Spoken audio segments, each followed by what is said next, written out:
When discussing the beginnings of British power in India, it's important to note that the subcontinent's wealth attracted other European powers throughout the early modern period. In fact, the Portuguese colony of Goa would be the last European possession in India to gain independence. It fell to Indian troops only in 1961. In the 17th and 18th centuries, though, European outposts functioned in much the same way as the East India Company.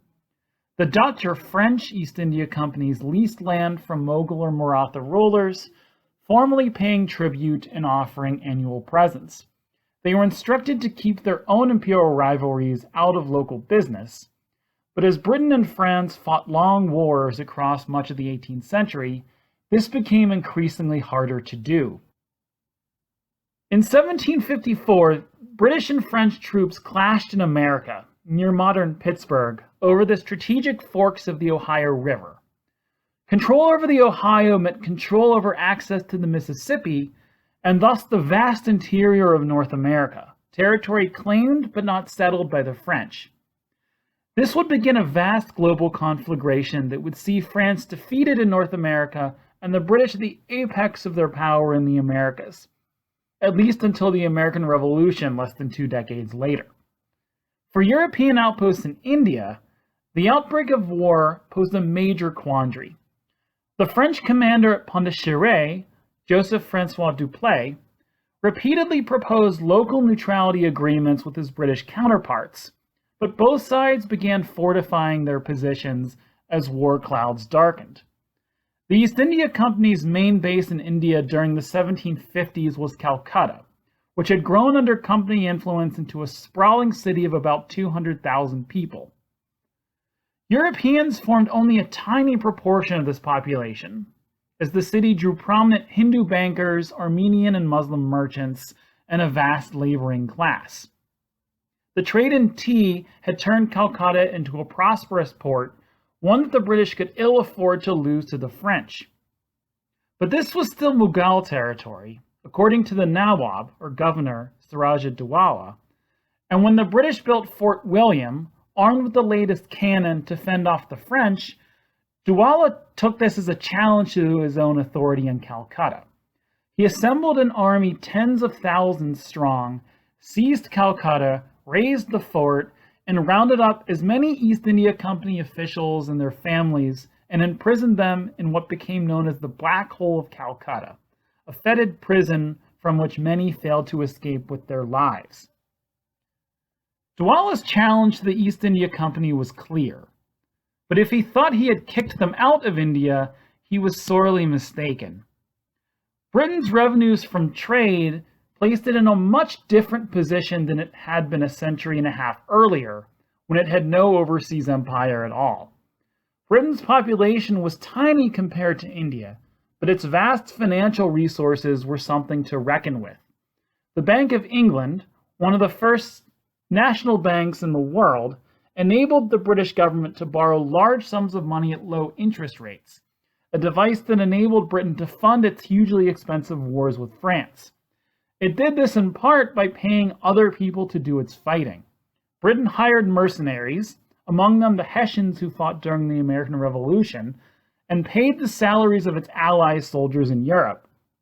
In India, British and East India Company officials recruited soldiers locally, and indeed Indian soldiers would always form the overwhelming majority of quote-unquote British soldiers in India.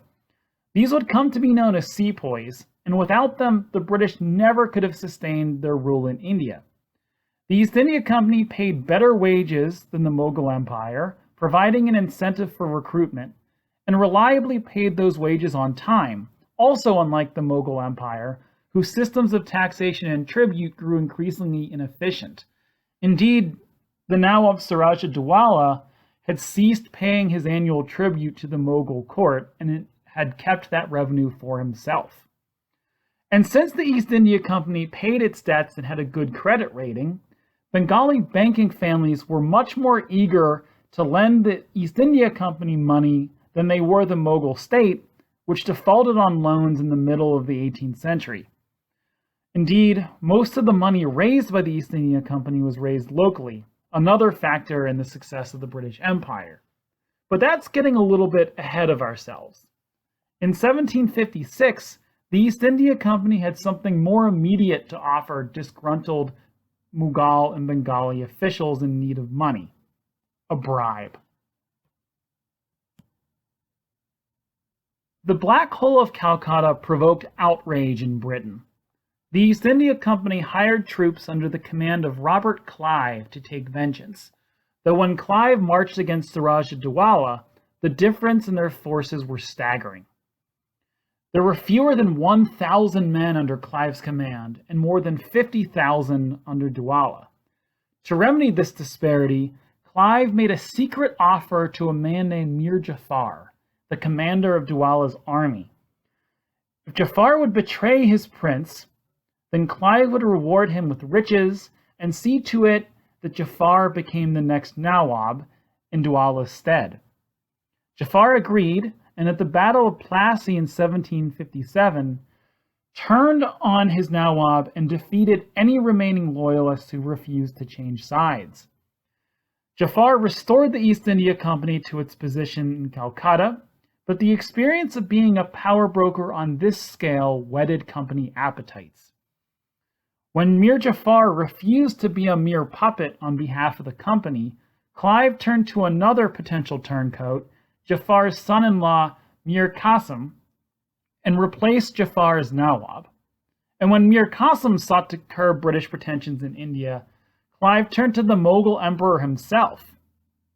The Mughal Nawabs in Bengal had all but become independent of the empire, as we have seen, refusing to send the annual tribute payments owed to the central treasury. Clive offered the emperor a deal. If the emperor, Shah Alam, agreed to appoint the company as effective governor, then he would ensure that the tribute payments would be paid on time. Alam agreed and granted the East India Company a Diwani, or the right to collect taxes on behalf of the emperor. This is an incredibly important step in British expansion in India. Overnight, the East India Company assumed effective power over the entirety of Bengal, the region where they were allowed to collect taxes on the emperor's behalf. With 20 million inhabitants, Bengal was actually larger than England itself. The East India Company paid its annual tribute, but it exploited its newfound wealth as much as it could, growing in power, recruiting more soldiers, and concocting schemes for ever larger expansion. This was the beginning of British rule in India, and it made men like Robert Clive fabulously rich.